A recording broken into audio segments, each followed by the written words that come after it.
The funeral industry is struggling to keep up with the rapidly increasing death toll caused by the coronavirus pandemic. Already, around 11,000 people have died from the virus in the United States, and tens of thousands more lives are projected to be lost. The numbers have created an unprecedented bottleneck at morgues, funeral homes, and cemeteries. What is quarantine like over there? Because I had heard that when I look at some of the metrics on worldwide deaths and worldwide cases, which of course is increasing all the time, it seems like Dubai is actually doing fairly okay with it. There doesn't seem to be like a huge outbreak, and yet um, I had heard that it was like just as much of a lockdown, there as it is here in the States. Absolutely. I mean, we were one of the first countries, I think, to actually have, one of the first confirmed cases of coronavirus when it first began all those months ago now. Right. But the government is very quick and swift to respond in its actions, and they always have been. I mean, when you don't have to answer to anyone above, it's very easy to get stuff done. Right. And we are controlled by one sheikh, but there are many families who are basically underneath him who are making all the decisions. So once something gets decided from the top, it's very quickly implemented. So they decided maybe about 4 weeks ago that the schools went all to e-learning. No one was to go to school. And then pretty soon after that, I think everyone realized that it was going to go into a state of lockdown. Mhm. And we're actually now, for the past 3 or 4 days, in 24-hour lockdown. So it used to be a period from about 8 p.m. till 6 a.m. where no one was allowed outside and you had to have a special permit. Now Really? it is 24 hours. So we are literally, everyone is inside. You have no choice. And if you step Wow. outside, you are subject to extreme fines, jail time, harsh measures. And that really has had a big effect. So yeah, we've had, the first examples of coronavirus in the UAE many months ago, but since then it's been kept under wraps because they've been so militant, really. Right. Yeah, you're not screwing around, clearly. No, exactly. So, Yeah. how does one go about getting one of these permits? I mean, I would imagine that's a difficult thing to acquire. It is, yeah. You got to, even if you want to go out and do shopping, you just want to pop to the shops and get a bottle of milk, you need a permit. So you actually have to go online, you have to apply for the permit, you have to specify the time that you're going to go out to get that bottle of milk, and then you will get a decision whether you get the permit or not. And my wife tried it for the first time yesterday. We were waiting for maybe 2 or 3 hours before it came through, and by then we'd kind of given up. But yeah, I mean, it's all online, and you just have to wait until it comes through. It's funny, like here, we are sort of in a state of lockdown, although it sounds like it's maybe, it's sort of more loosely defined, I think. But what it doesn't include are things like trips to the grocery store, or there's some aspect which is obviously it's kind of hard to quantify, but it's like you can go out to exercise, and it's sort of it's a very subjective thing, because it's like, am I exercising, or is that at what point am I I'm just like hanging out with four people or something. So it's a little bit subjective, but yeah, for trips to the grocery store and things like that, it seems to be that's still just as easy. So you're saying that there, I mean, you potentially have to acquire a permit to go to the grocery store? Absolutely. You can only get a permit, I think, for three things. One is essential items, i.e. shopping. The second one is you need a permit if you are going to work in what is called an essential industry. Right. And I can't remember what the third one is, but it's something very strict along those measures as well. So it has to be something very essential and urgent before you can get a permit. So if you want to go and walk your dog, tough. Right. Your Right. dog wants to take a poo, tough. He has to poo on your balcony or in your garden. Yeah. I'm sure that there are probably many funny manifestations of that, of neighbors and people finding foreign feces on their property that maybe they didn't find like only hours prior. I'm sure, yeah. Um, Whereabouts do you stay, Adam? what's that? Whereabouts do you live in the States? I live just outside of Philadelphia. Okay, You familiar with Philly? a little bit, yeah. Yeah. So, I mean, has it spread much to Philly, or it's New York State's been badly hit, right? Well, New York is like, I think at this point, and maybe I'll have something pop up on the video, but I think at this point it's like roughly half the cases or half the deaths, something like that, are not just in New York State, but in New York City itself, which is really bananas to think about it. And then you can see that that's kind of spread into New Jersey as well, which is like the adjacent state to New York State, and basically right across the river from Manhattan is where you hit New Jersey. So that would make sense.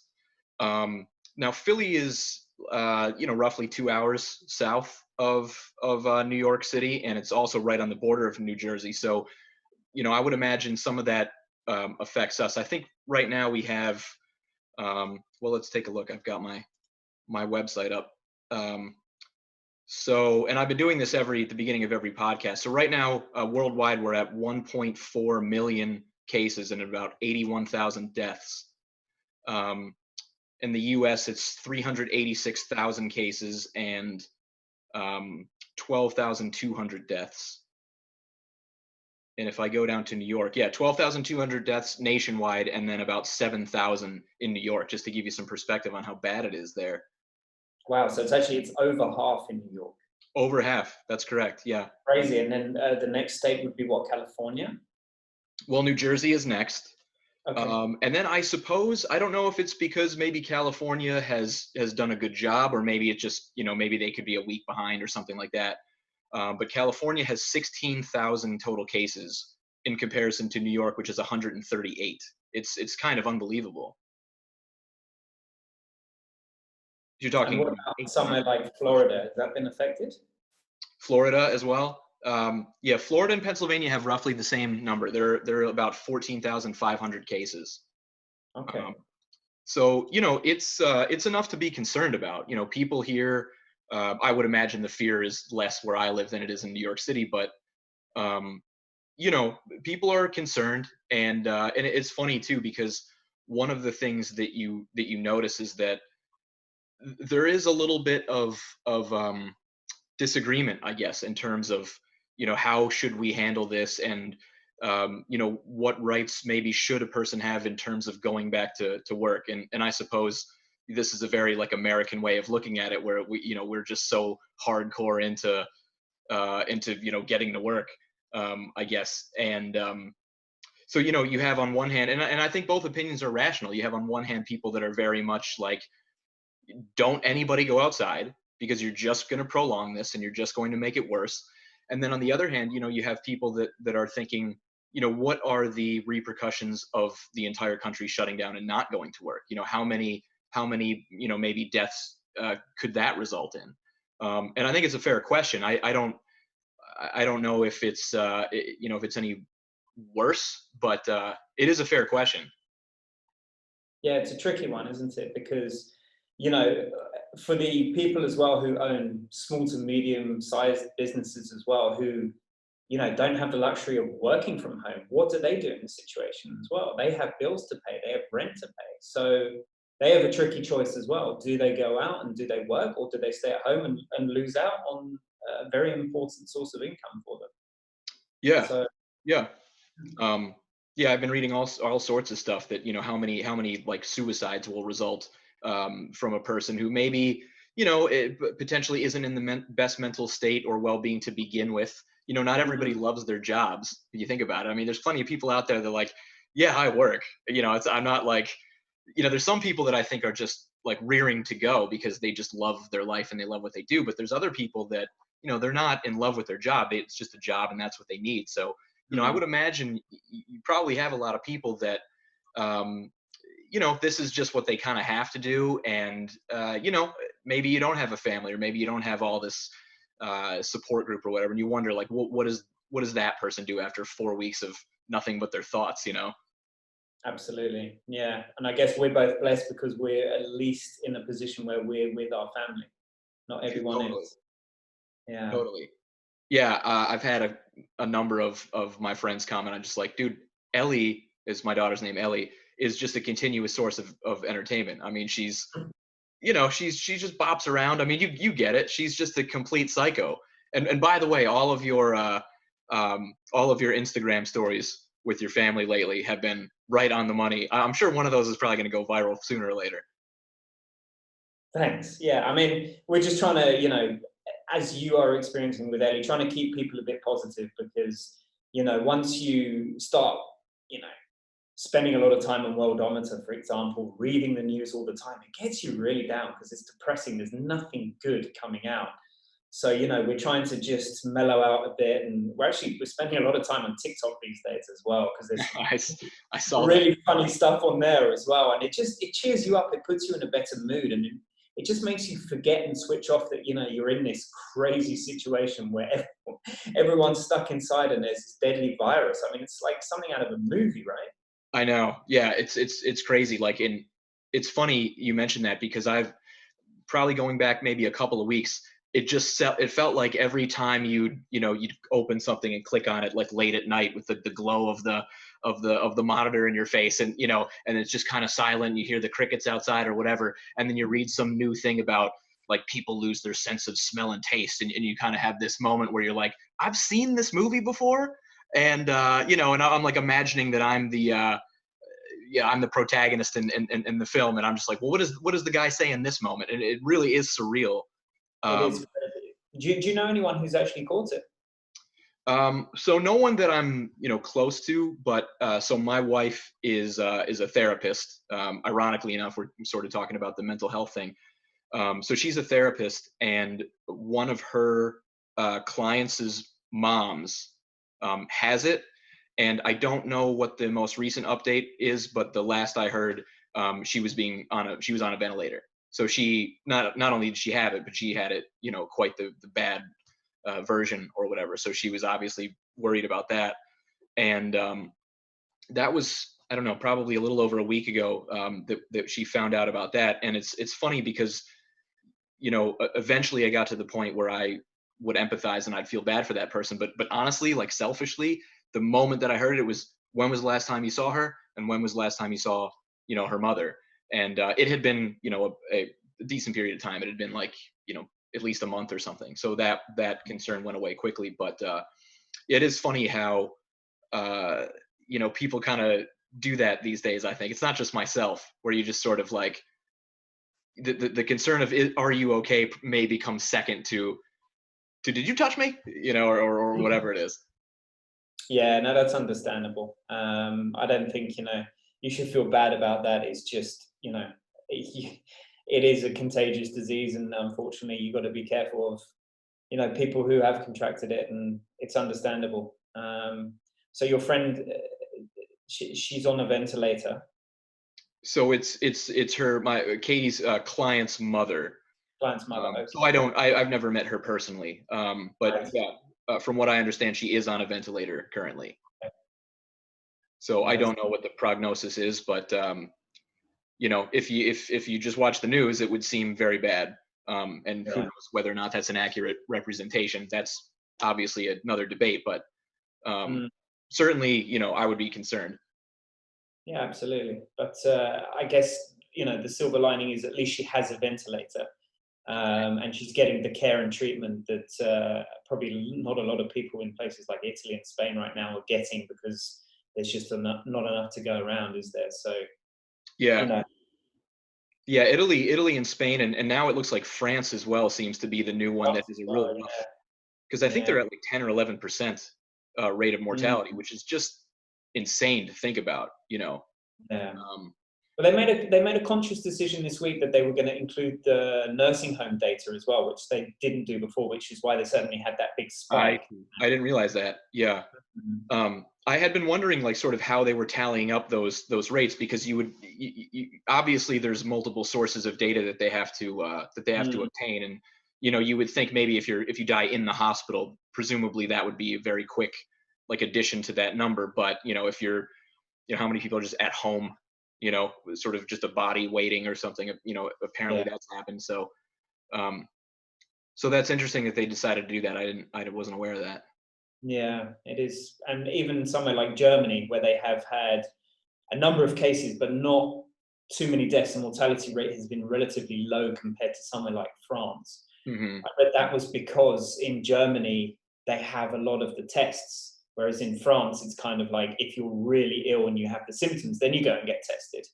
So that's why Germany has this, huge amount of people getting tested and only a small amount actually passing away from this virus. Whereas France, I guess it's like when you're serious, that's when you get tested and the Right. chances of surviving are a lot lower. So Right. Yeah, the Germans do tend to have good numbers with this thing. I've been watching mm, it. Yeah. So yeah, efficient, the Germans, man. There's always, so yeah. good at everything, you know? Have you ever been to Germany or Switzerland? I have, yeah. Yeah. I've been to Frankfurt in Germany. I haven't been to Berlin. And then in Switzerland, I've been to Zurich. Although that's been a while. I was a kid around that time, but that was on the way to go on safari actually in Africa. And so we had this. We used to have these layovers in Zurich um, with my dad when I was a kid, and it was just like off to the Bahnhofstrasse and off to get chocolates and that sort of thing. And that was just our little like treat kind of in between. How about So who yourself? you fly with who to you go Lufthansa or Sorry. you flew with who to you stop over at Lufthansa in Germany with Lufthansa or Yeah, via Lufthansa. Yeah, so my wife and I, Africa is like a big thing for me. I've like gone there a bunch of times when I was little, and so you know how when you're little, things are just monumental mm, in size, and so it's weird. It carries over to you. I think when you're an adult, like you take this memory of being a kid with you, and for somehow that the strength of that thing kind of stays with you if you had it when you were a kid. So I'm like obsessed with going to Africa. I just think it's very cool, that kind of off the beaten path, type of vacation or whatever. But yeah, so my wife and I went on our honeymoon in 2014, and that was the first time that I had gone ever since I was little. Um, and yeah, stopped in Germany on the way there. to get those chocolates? Yeah, oh, of course. Yeah. Well, yeah, and to avoid the whatever it is, 18-hour flight or something that like both of us Yeah, sort of like, let's just take a little break.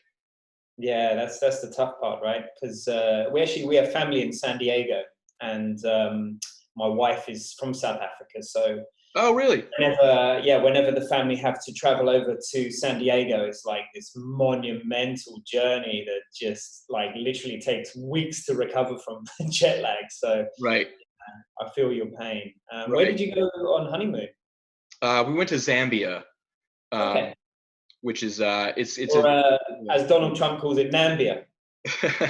yeah, exactly right. Yeah, just take get close and you're good. Details don't matter. Um, Namibia, Zambia, Nambia.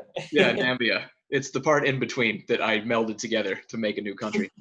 Um, but yeah, so Zambia is kind of it's like South Africa, I suppose, in that regionally and same kind of like flora and fauna, I guess. But it's probably much more third world, I would say, as you would probably expect.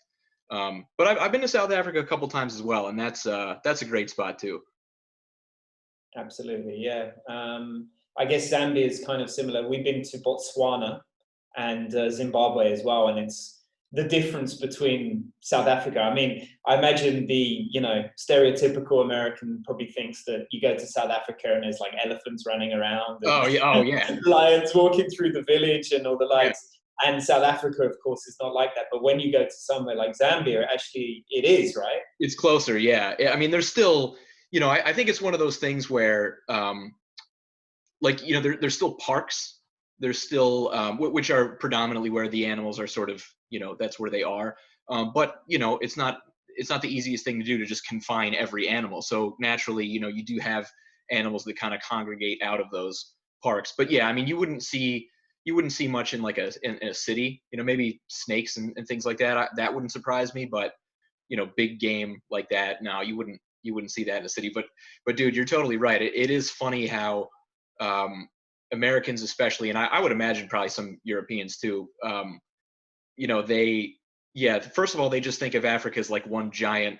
It's like there almost aren't any countries there. It's like I know that there are countries, but there's not really countries. It's just one giant zoo, with poor people, and that's kind of all there is to it. Yeah, absolutely. Yeah. It's such an incredible continent as well, isn't it? People are just so amazing. Like you know, even people who have literally nothing just have such a positive and incredible attitude, and they're just so much fun.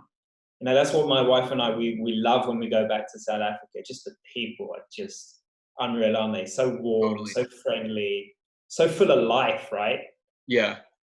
Yeah, it's a very inspiring place for me to go to. You know, probably one of the reasons that I must have picked something like that up when I was a kid. And that's for sure one of the biggest reasons is like it does sort of put things into perspective. You know, like I'll give you an example. Last night, although to be honest, you'll appreciate this as well, just because you kind of work in this similar field as me. But it was like I had computer problems. As it turns out, I'm not. This is my theory. What I think is happening is I think my computer is like shorting my external drive. I don't know if you've ever heard of anything happening like that before, but this is after like 5 hours of like, just God damn it, and trying to figure out what the hell is going on. But my hard drive basically crashed. I don't know if it's going to be recoverable. There are some valuable things on there, some time lapses and things that I was like very excited to edit still. And like my reaction to that, it was as if I had the virus. You know what I mean? I was so pissed off about it. I was so mad. And those are the kind of first world problems that we love to get just shitting our pants with frustration. And yeah, like the people in southern sub-Saharan Africa, I can't speak for other areas that I haven't been to, but yeah, they do seem to just kind of you know Hakuna Matata, I guess. Yeah, you're right. Yeah, that's very true. I imagine this was all your personal stuff that you lost, though, rather than commercial stuff that you were working on, right? No, that's correct. It Ah, wasn't like, it wasn't okay, like there was a wedding on there or something, because that really would have been like an anxiety attack for absolutely. sure. So thankfully it wasn't anything like that. Mm. So, what do you do normally to counter this? Do you back up your photos, or to Um, SD well, card?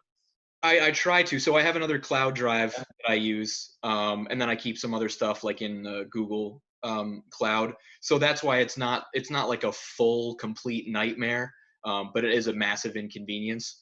But it's funny. So this is actually the second drive that I burnt through. I had another Seagate drive that I was using, and something had given me the feeling that I was like, I think this drive might be on the way out. There's just something weird going on, the performance or something. So, thinking ahead, or so I thought, I picked up this other, like, much bigger Seagate drive like 2 weeks ago, and it had been working fine. And I transferred a whole bunch of stuff to it. And then last night, in the middle of a file transfer, it just kind of froze up on me. And I was like, okay, what's going on here? And, couldn't do anything. And so eventually I unplugged it, which potentially that might have been the dagger. I don't know. In retrospect, maybe that was a bad decision. But I'd waited a while, pulled it out, and then ever since then, when I've tried to plug it back in, my computer won't find it, and I've gone through like every stupid troubleshooting thing Mm, online that I possibly could. And I just today I've admitted defeat, and I said I think I have to just get a new laptop mm, during a period of time in which I'm making no income from photography. So it's yeah, ah, it's brutal. it's unreal, isn't it? And I swear, like, do you have Apple or another product that you use for your laptop? I've actually been using PC. I would love to go over to Apple, but it's like I've been doing it for such a long time. It's like I'm too stubborn. I can't switch. No, well, I feel, yeah. I mean, I purchased the iMac, which is what we're talking on now, about a year and a half ago, and I wanted like decent specs that I Yeah. could afford, of course, and then you know you you put After Effects on there, you put LR time lapse on there, Photoshop, Lightroom, and all of a sudden it's like this thing is just not working, and you're like, what can I do here? Like I can't wait an hour for a time lapse to buffer, or Yeah. to render. It just takes far too long, and even a friend of mine who he owns a production company, he was telling me he has literally the top specs for Apple iMac, and he has, I don't even know how much RAM on each of those Macs, and still, the process is like just running so slow, and you just think, What are they doing? I Are know. they doing it on purpose? Is it just like they want you to purchase and upgrade all the time, or? Well, for sure that I have no doubt about, I have no actual evidence of this. I'm not an expert by any stretch, and I have absolutely no doubt that that is the case. Um, yeah, man, it's almost like they benchmark everything from having absolutely nothing on the computer to begin with. You know what I mean? Yeah, Yeah, it is funny. It's like the moment that you're like, okay, I've got everything I need, let's go. Like, well, now it doesn't work. Like, come on, what do you expect? We tested this to have, absolutely not a gigabyte of stuff on the machine. So absolutely. it does seem like that. Was that TG that you're talking about? That's CG, yeah, absolutely. Yeah, I mean, we often joke that he has so much gear and software and hardware in his office. When he starts up his computer, I think Dubai shuts down for a couple of minutes. Right. It's like the Matrix, just everywhere, like computer hardware. It's unreal. Right. Like they gave him his own little like primary grid, that he can use or something, like his own little I area think code or so. something. Yeah. I think he's probably running 6G from his office. Yeah, seriously. So dude, actually, that's probably a good time to just kind of introduce you, I guess. And I didn't even get a chance to say it because we kind of got right into it. But thank you sincerely for doing this with me. It's a great use of my time, and it's a great outlet for any sort of creativity that I'm clearly not getting, because at the moment I'm like a professional sweatpants wearer. Like I've got zero going on. It sucks. But so thanks for doing that. And also I have to say, man, like I've told you this before a bunch of times, but your cityscapes are like crazy sharp.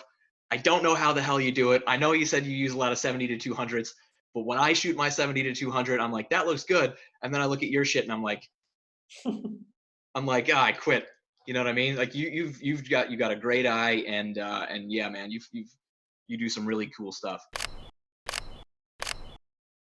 Oh, thanks, Adam. I mean, we've been Insta friends for a long time, you and I, and it's always been a pleasure talking to you. I always love to chat to new people and have a good conversation. So my pleasure to do this with you and actually catch up face to face. I appreciate the kind words as well. It's very nice of you to say. I mean, I don't know what I'm doing that's different from what you're doing, but Yeah. I appreciate it. It's like the buildings in Dubai are like, have like finer lines or something, Yeah. Um, Yeah. I mean, have you been here before? I haven't. No, I would really like to, because it's Yeah. very clearly, I mean, I would have to imagine it's like a top 5 in the world cityscape photography destination. I mean, there's plenty, but it's just an unreal city. It's so and so almost like wrong if you think about it, that this whole place is in this desert, by the ocean. It's like this shouldn't happen, so it's like an engineering marvel. Yeah, totally. Yeah. I mean, they have this very funny saying here that whenever you go into a meeting with one of the royal families, who's looking to expand and engage into a big project, all they want to hear is est. And what I say by est is they want the biggest, Oh tallest, yeah, yeah. widest, whatever it is. If you go in there and you say, hey, listen, I want to build the biggest fish tank in the world, they'll be like, I heard est. Done. I'm in. Right. Yeah, let's do this. Right. And all of a sudden, there's a shopping mall with the biggest fish tank in the world in it. I mean, Right. it's a crazy place. I imagine that's not even like that's like a made up story. I imagine you probably do have the biggest fish tank in the world. We actually do. In a shopping mall as well. It's Right. crazy. Yeah. Yeah. So, I mean, it's an amazing place. It's very forward thinking, very futuristic. I imagine flying cars will be here in operation within, I mean, forgetting this virus, but I imagine they actually had plans, because we have the World Fair, the Expo 2020, which was supposed to be here in October, but it's probably going to be postponed a year. I imagine they would have actually had flying cars in operation after that Expo in Dubai, because it's just that forward thinking. Yeah. And for an architect, it's like this is like porn to them. Right. Whatever they design, there's some crazy person out there who'll go, yeah, that's a cool idea. Let's do this and invest a ton of money.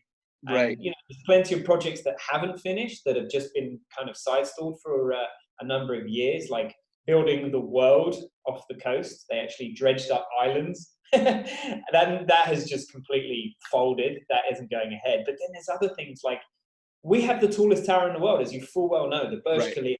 And I mean, that building, I never get bored of looking at it. I know. Insane. It's and they a have a light display on it. fire. You know, like the whole, it's like usually you have a building in which there are these sort of, you know, classic sort of, you know, rectangle with a smaller rectangle and a smaller rectangle and so forth. And then at the very top you have the spire, whereas the Burj Khalifa like is a spire. It's such a Yeah. it's such an odd, I don't even like Mordor looking you know, Saruman. thing. Yeah, absolutely. Yeah, and I mean that building. I've lived here for nearly 12 years, and I've never got bored of seeing it. I mean, I can see it here from my villa. I'm very blessed. It's incredible. They have a light display every night. You know, they're lighting up now the flags of France, Spain, Italy to show, you know, Mm, solidarity with them, which is incredible. yeah. It's just the greatest show. It's incredible. People refer to it as, and you can relate to this, the Las Vegas of the Oh, desert, of the Middle East, even, because 100%. you know, Yeah. Vegas is a desert. But Yeah, but um, more futuristic. You know, Vegas has you know the lights, that's for sure. But again, very kind of traditional architecture, and I would say, well, I won't go that far. You know, you have like New York, and these hotels that are just meant to look like another city, and I suppose that's not very traditional, um, but yeah, Dubai is a very sort of futuristic. Like, you know, it seems to me that if like if George Lucas wanted to like, you know, engineer a new planet, you know what I mean, and have you know, one of the Skywalkers like fly onto the thing, that's like that would be, you'd go, well, I suppose we should use Dubai. that is, yeah, exactly right. I mean, you know, when you watch movies like Blade Runner as well, or even the TV series Altered Carbon, you know, you look at the cities in both of those, and it is just Dubai. Yeah, It's crazy. I mean, we yeah, don't have the neon lights that say Hong Kong has, which is just, you know, these crazy neon lights and adverts everywhere, but we have just the steel, you know, these yeah. incredible like shapes, buildings that are twisted, buildings with holes in the middle, you know, it's just, it's beautiful. And as a photographer, I mean, it's just, as you said, without a doubt, one of the top 5 cityscapes in Yeah. the world, sure. And it's funny to kind of geek out about this kind of stuff because I'm sure like anybody that's going to end up watching this is just sort of like like right, you just fast forward 15 minutes because like, you know, a lot of people just don't get it, but yeah, it is funny how like, I'm sure this probably happens with you, like with your wife or maybe some of your friends who aren't photographers, where, you know, you just be whatever, you'll be out doing something and like, and you'll see some light or something and just be like, oh dude, look at those clouds. And it's like, whatever, bro, like I don't care, you know. And to you it's like it's this amazing thing, and then you go on some rant about like, because you read a fact about clouds the other day and you're like, yeah, those are, you know, cumulonimbus clouds or whatever, and they're like, bro, I sincerely, I don't care, I don't want to know about this. Absolutely. Yeah, it's so true. And you know, before I was into photography, I was like that, you know. Whereas now it's like you see like big fluffy clouds outside, and all you're thinking about the whole day is, I need to get out about 2 hours before Right. sunset and get to a good position, find a rooftop or find a good spot and shoot those clouds, right? Yeah, yeah. Speaking of which, man, you it does seem like you get access or something to a lot of really cool spots. I mean, it's just I mean, I would imagine that there probably are a lot of very cool spots all over the city to shoot from because it's, you know, like we've already talked about, it's such a crazy place. But in my experience, you know, trying to find access to spots where you're just like, oh, okay, like this is worth being here is difficult. You know, it's not that easy to just, you know, find a great spot. And a lot of the great spots have been photographed so endlessly, you know, especially in a city like New York City, for example, where it's just, you know, any great spot is like, oh, dude, I'm not only am I the 10,000th person that has shot this, but I'm the 500th person today, you know, that's been here. So I'm curious, like, how is it that you're able to get to so many of these great spots? Yeah, it's taken a long time. When I first started out, you know, people weren't interested, and I hate to say it because, you know, Instagram is Instagram. You know, it's useful for certain things. But people do look at the numbers. They look at how many followers you have, and if you have a certain amount of followers, you get approached by a lot of these, you know, hotels, rooftops, bars, Totally. even property developers who have seen your account and they want you to go and shoot. So, you know, we get a lot of invites. You mentioned TG before. We obviously shoot pretty much all the time. Yeah. Always someone asking us if we would like to shoot from their rooftop or bar or whatever it may be, which is brilliant. But that's taken a long time to get to that point. And, you know, you have to network as well. Yeah. You have to know the decent or the top developers in Dubai, like Imar, who owns the Burj Khalifa. If you don't know the people at Imar, you're going to suffer a lot, because every single building around the Burj Khalifa, they own. So if you want to get a decent rooftop or a decent view, you need to know the people at Imar and have a good relationship to get there. So yeah, a lot of luck, a lot of networking, and also just, you know, getting out there and offering people things. You know, always the little barter agreements where, you know, if you come and let me shoot from there, I'll give you a couple of high-res photos afterwards. That often helps. So yeah, whatever way you can get it. Yeah. Yeah. You do have to sort of, I mean, I find myself, you know, just like certain things where I'm like, do I whore myself out on this one, or do I whore myself out on the next one? You know? Selective scoring. Yeah, exactly. Yeah. One must be careful when giving it away like that. Absolutely. Yeah. Yeah, man. You definitely, I mean, there are a number of Instagram photographers that I've come to appreciate over the years. And I have to say, like, the amount that you and presumably TG, I only recently connected with TG. So, you know, I've known about you for much longer, but there aren't that many people where I see them just really truly busting their ass and really truly getting after it, like on a daily basis. And you, and there's maybe a couple of other people that I'm thinking of, are like, you know, when the world is you know, not abnormal as it is now. I mean, you are out like every single day shooting, and I think that's really like what you have to do. You know, I mean, that's how you get good shots, and that's how you get better, is putting the work in. Yeah, absolutely, Adam. I mean, every single day used to be, you know, a couple of years back, but as you know, with Ellie, it's extremely difficult to do it probably more than 2 or 3 days a week now, Yeah. because you know, we as photographers are incredibly selfish people as it is, right? Yeah. So you've got to be a bit kind of giving, you know, like my wife needs help with the little one, so yeah, I mean, I would love to be out there shooting every day, but family always first, right?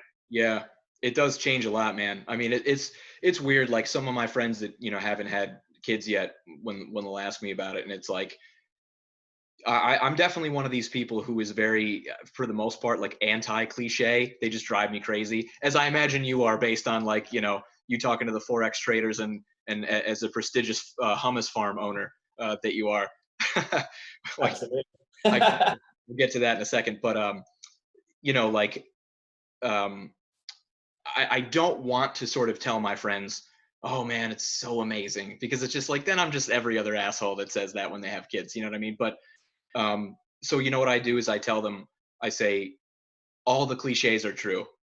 You know, sort of begrudgingly, like, man, it really is just awesome to just see this thing that you are sort of 50% of, just go through everything and learn and acquire knowledge, and sometimes, you know, make that stare, like, where you go, oh my god, she's understanding this, she's kind of getting it, or she's attempting to understand it, like, all just it's just been a crazy thing, man.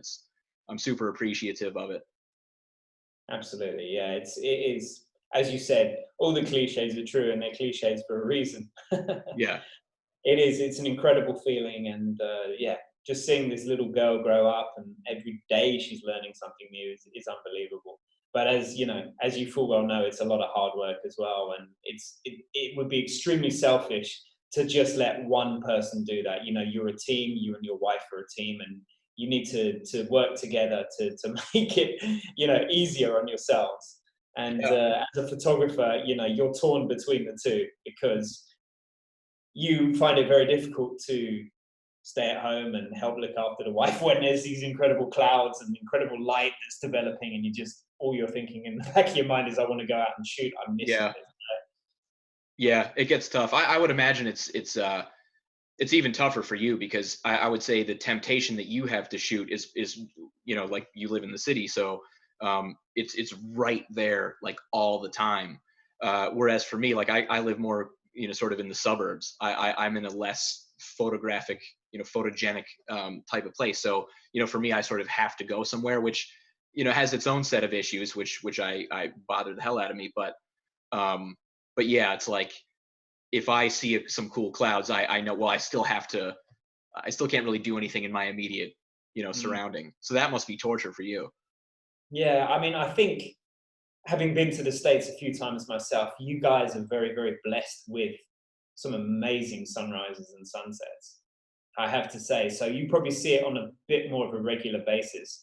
Honestly, in Dubai, we have the buildings, but Right. the sunsets here are very, very average because of the haze and the dust and the heat. So, I mean, we had an incredible sunset yesterday. We were doing a podcast with, with the guys, missed the entire thing. Yeah. That has probably been one of the only decent sunsets this year. Really? Yeah. You So get maybe 3 or 4 really good ones a year. So when you say, when you're defining like a good one, do you mean sort of like the air is more clear and clouds are actually there? Because I know that you don't get many clouds. Yeah, exactly that. Yeah. I mean, we don't get the burning red, orange sunsets that you get in the States, for sure. Like, we'll maybe get 1 or 2 every year. That's about it. And the clouds have this habit of being there at 12, 1, 2, 3 p.m. And then as soon as it comes to sunset, they just evaporate. I don't know. Yeah. It's just like the conditions here. So, Right. we're not blessed. When you see a really good sunset in Dubai, bear in mind that that's probably a person who's either been extremely lucky as a tourist, or someone who lives there and has been waiting for that for about 6 months. Right.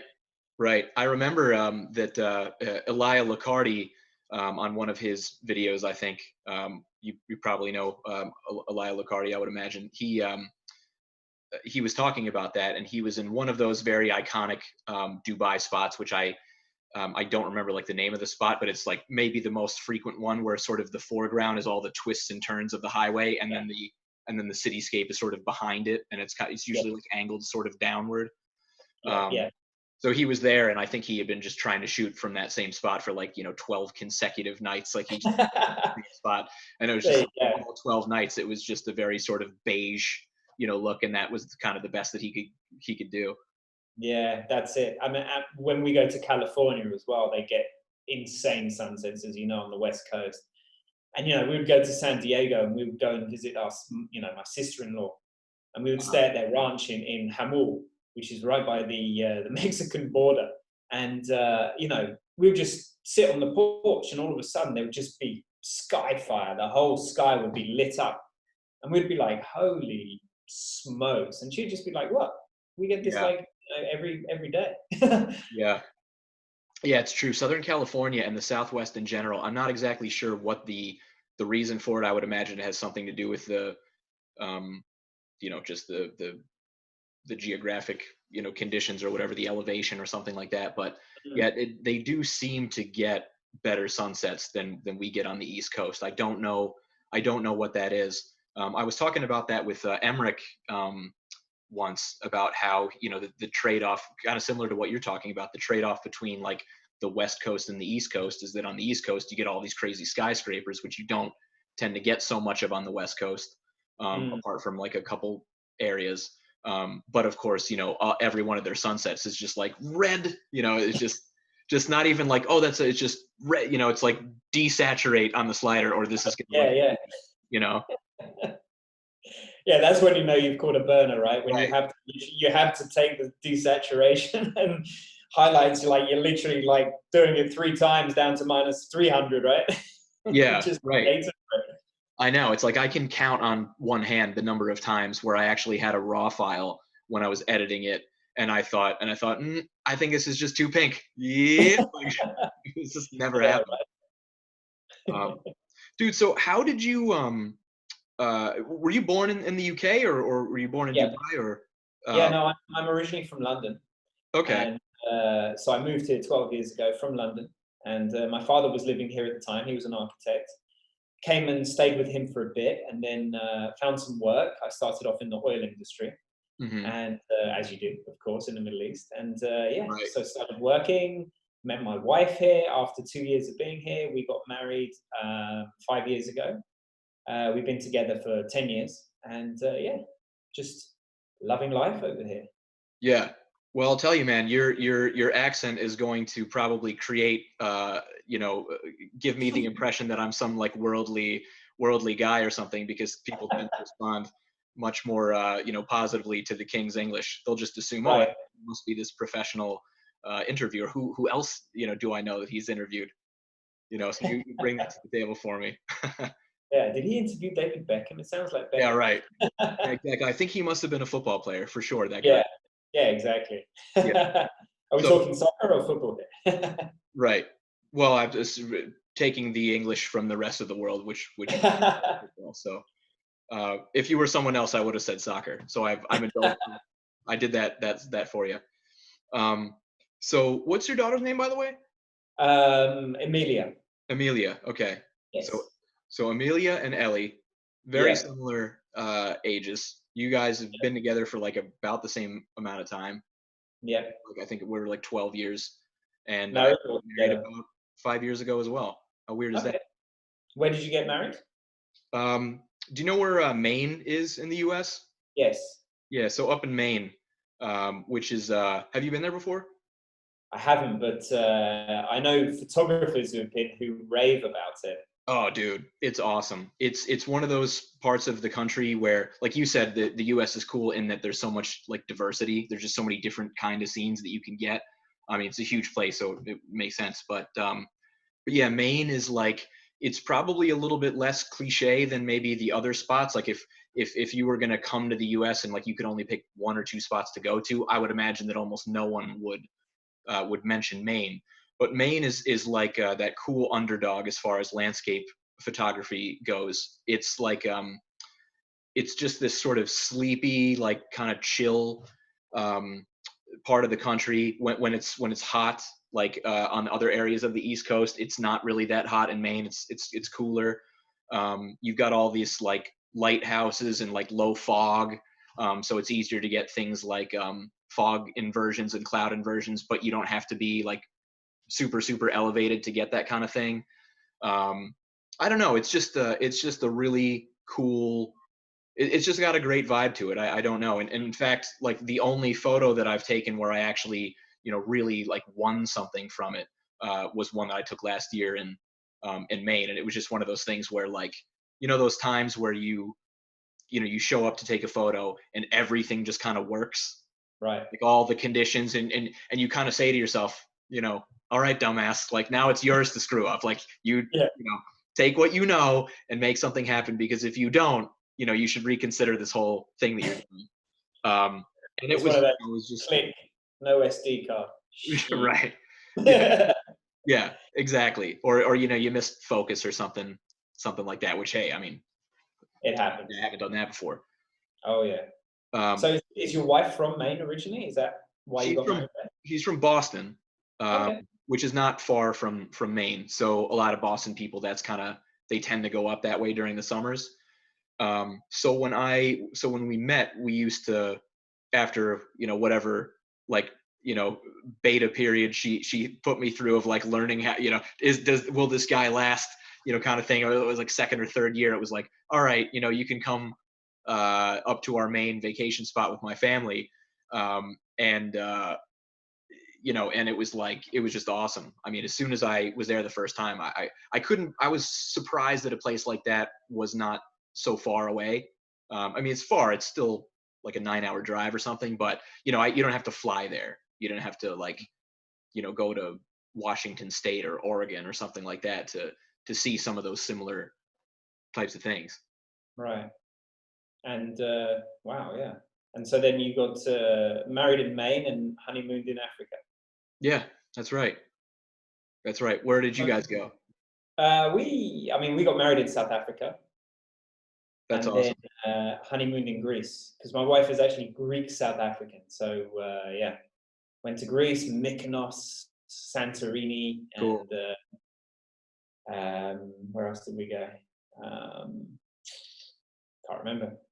Escaped my mind. But it's Yeah. if you haven't been to Greece, it's another very beautiful place. I haven't, but I especially would like to go to Santorini. Which like area was it that you were in Santorini? Yeah, we stayed in the capital of Santorini. It's a place called Aya. Ah, yeah, right. It's Okay. the main part, yeah.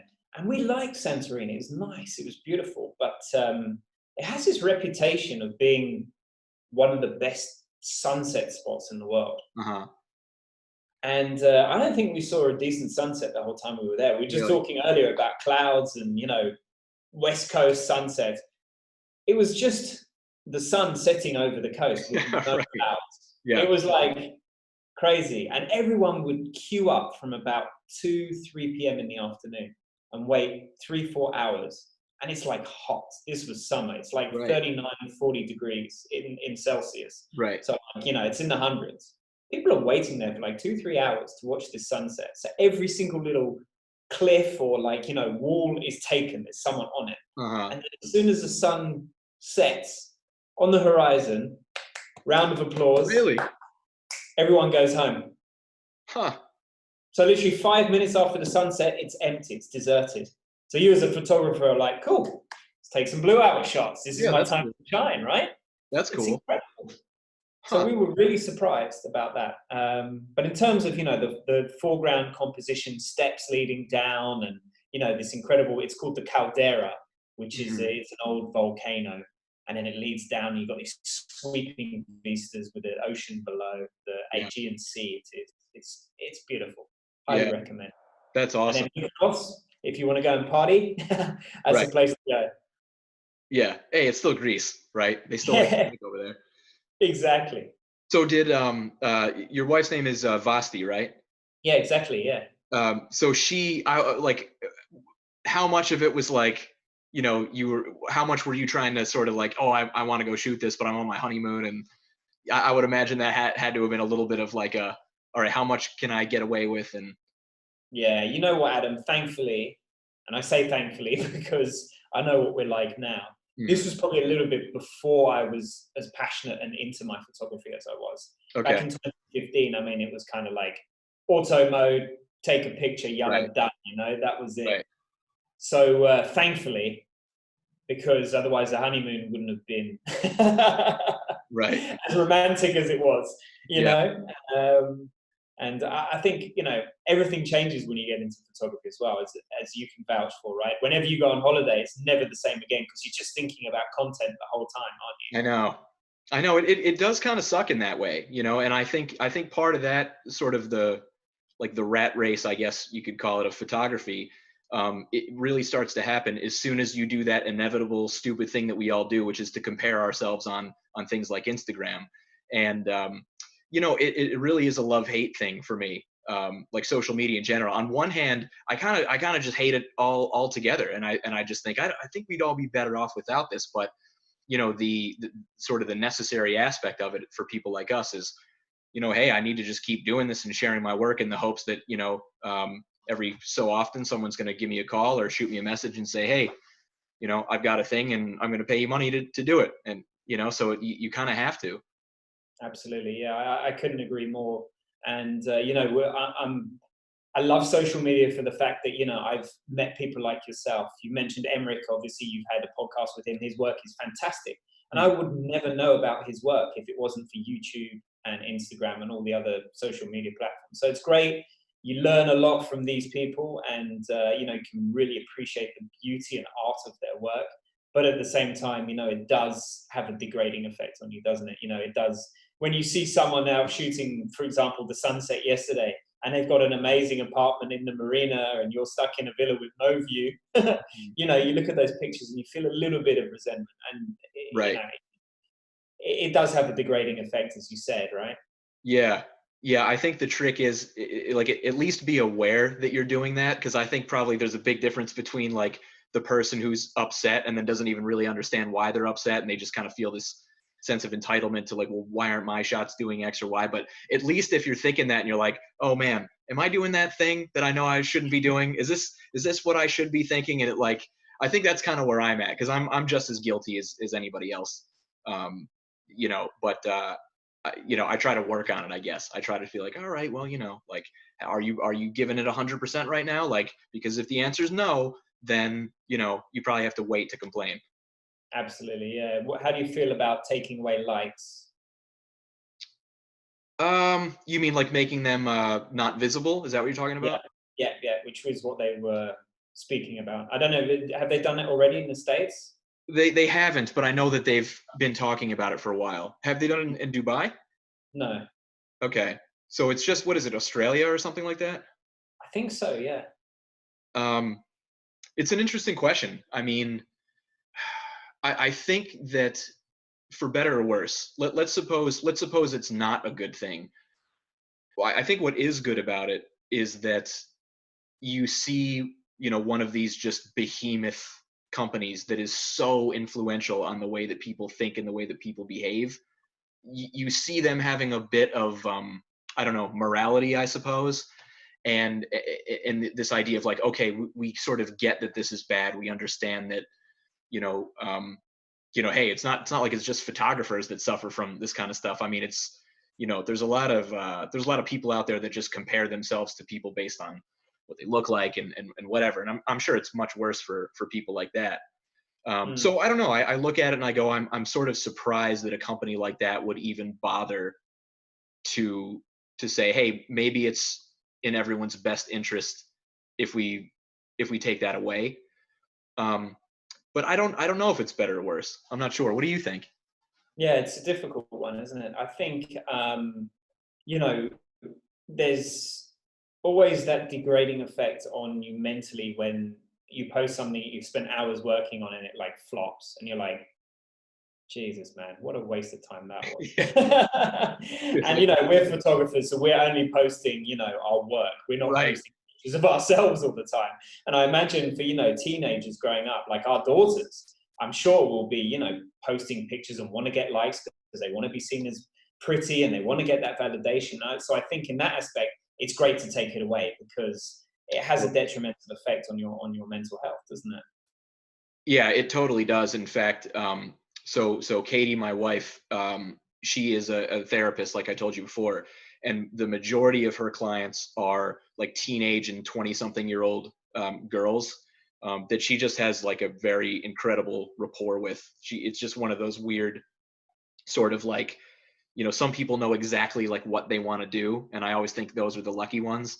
And then maybe most people, they have no idea what they want to do and they just flirt with all these different ideas until they either stumble into something or maybe eventually they figure it out. Well, she knew that she wanted to be a therapist, and she got right in there, and like she's great at it. And one of the biggest concerns that she sees, and there's even a lot of like science to back it up, a lot of papers that have been written about, is just kind of the all of the adverse effects on teenage girls and 20-something-year-old girls and guys as well. That, I mean, that they're not that they're affected by it too, but girls especially. It's like this onslaught of like depression, anxiety, and all of these things, because they just, and I think it's a multifaceted thing. I don't think it's just Instagram. It's there's a lot that goes into it, but yeah, like in a weird way, her business is sort of booming, to put it insensitively, but I mean, it's Yeah, it's almost like she just has so much work. yeah, absolutely, yeah. And the other issues, of course, are these fake lifestyle that people pretend they're leading, and when you know them personally, you know that it's nothing like that in real life. It's the highlights of it's like YouTube when you see the highlights reel of a new player who's about to, sign for your team, and you're like, wow, he looks amazing, but you don't see Right. the bad parts. Right. Yeah. Then he comes aboard and he's like 50 pounds overweight or something. And Right? Yeah. you've probably maybe seen that meme where it says like before quarantine, after quarantine, and it's a picture Yeah. of I can't remember the guy's name, some like big deal actor that every chick in the world loves. And it's like, the first picture is him just like jacked out of his mind, and like Yeah. second picture he's just got like a watermelon in his stomach, and it's like, what happened to this dude? Yeah, absolutely. Um, but So, being in Dubai nowadays, I was wondering, you said earlier, like there's immense kind of lockdown happening. Are people like resistant to it at all? Like, is it, I mean, I would imagine there's got to be some squeaky wheels for something like that. Is everyone just sort of like, well, it's for the best, and that's that? Or are they like, sort of a mixed bag of opinions? Yeah, to begin with, I don't think people took it that seriously. Hmm. They were saying that you need to stay home, stay safe. People out walking their dogs, just continuing as normal. People were going to work, they were on the buses, they were on the trains. But I think, seeing what's happening in Europe and now, of course, in the States, it's been a real eye opener to a lot of people, and everyone now is taking it seriously. Um, sorry, you froze a little bit there. You're still there, right? I am, yeah. Okay, I cool, think I cool. was just standing still, and it's not something I do. You're You do actually, this is a the very good second job. time. This is the second time in 24 hours that I was doing one of these, and I just didn't move for like 30 seconds, and they're like, "Oh, I think I lost you, Adam," and I'm like, "Man, I'm such a spastic guy. I'm moving It's one of around." your party tricks, isn't it? Yeah, yeah. So I can be a mime so much more believably because I move around so much. Absolutely, yeah. But I think, as I was saying, everyone is definitely taking it seriously now. And to be honest, with the rules and regulation, permits, etc., that are in place, you don't really have a choice. Right. Because if you go out in your car right now and you pass the speed camera, it's going to go off. Hmm. It doesn't matter how fast you're driving, it's Oh, going to really? go off. Yeah, it's like that. And then afterwards, you can send the police your permit and say, look, I was allowed to go out, etc. But if you weren't, you're going to get a huge fine, massive fine. We're talking Mhm. like $2,000-3,000 fine. So Wow. that's a great incentive in itself. Yeah. Plus, there's security guards, there's police driving around telling people to go home. They actually had police units driving around with big megaphones, stay inside, go back home, go back to your house. Wow. It was like being in World War II, Yeah, with the that's a little Gestapo. scary. That would feel very, you talked about earlier, like feeling like you're in a movie. That's one of those Yeah, moments for sure, where like Tom Big Cruise Brother or on something. his lawn, or some A-list actor, and they sort of, like get out of their rocking chair on their porch or something, and they hear this Yeah, going on. exactly. Yeah, like War of the Worlds, right? Yeah, yeah. In fact, that's exactly what I was thinking. Was Tom Yeah, Cruise in World of the Worlds, War of the Worlds. yeah. So is I wanted to also mention the what is it, the like tutorials that you guys are doing. Yeah. It's called what's the name of it again? Yeah, we're called Living the Lens. Living the So, Land. yeah, it's four of us. We're all good friends. Obviously, we've mentioned TG in the podcast. Yeah. He's one of the guys. There's two other guys who have been very good friends of mine for a while. And yeah, there was a little bit of a gap in the market here. There's no one really running workshops, tutorials, and also trying to build like a little bit of a community Right. where photographers stick together. So we wanted to do it, and we set up the brand, I think, about 2 or 3 months back. And Hmm. now, so we had plenty of workshops, not virtual, but actual workshops lined up. And then, of course, the virus hit, and we just had to go virtual and everything. And, there's no charging people during this time. It's all free That's because, cool. you can't do that. Everyone's bored, everyone's at home, people need stuff to do. So we're just offering it for free. And, people are logging in from the States. We've had people logging in from California, from Kenya, South Africa, That's Saudi, awesome. India, all across the world. So it's great. So, even yourself, if you want to come on one of our shows one week, we'd love to have you on there. We'll talk photography for a bit and, talk about life and everything else. And, just take people's minds off everything that's going on and hopefully learn from each other. Because as you know, you never stop learning in this business, right? No, no, you certainly do not. And it's funny, just the amount of accessibility that I seem to have with people, or people have with other people in general right now, is really it's actually very cool. It's one of the things about this quarantine that I view as a really good thing. I mean, some of the people that I've reached out to say, hey, would you be interested in doing this with me? I mean, these are people that it's like, I have no business. Like, this person's not going to get back to me. And a lot of these people are like, yeah, sure. When you want to do it. And I've got what, I'm like, for real. So I'm not gonna necessarily drop a bunch of names right now, but you'll see, man. Like, you're gonna be like, shit, you got that dude. And I have to attribute a lot of it to the fact that people, A, just don't have anything to do right now, and B, I don't know, it's like you almost kind of get back to this state of mind of just, you sort of want to be helpful, I guess, or something. So I'll give you an example. Are you familiar with his Instagram name is Mind's Eye? He's a pretty famous Yes. Instagrammer. So I did like a tutorial with him the other day, like an editing tutorial, and it wasn't expensive. He was just trying to make a little bit of money. And, it was one of those things where he's like, I'll do it for like an hour and a half. And we ended up chatting for like 3 hours about it. And it was, just like a normal dude that just has like a huge Instagram following. And, so like I'll see stuff like that and just, people like yourself that have agreed to do this, where I kind of thought, he's probably doesn't have time to do something like this. And you're hearing all, about it elsewhere too. There are other, musicians that I follow online, like people that when I was like, in college, early 20s, I was like, these are some of my favorite musicians, favorite bass players, because I used to play music all the time. And, and they're just like, oh, hey, I'll do like a keyboard lesson or a bass lesson, via Skype or something. And I'm thinking, dude, just to be able to like chat with some of these people is, it's an amazing thing for me. And it's an amazing thing for a lot of people to just have this accessibility with other people right now. Absolutely. Yeah, I couldn't agree more. And, that's what makes us human, isn't it?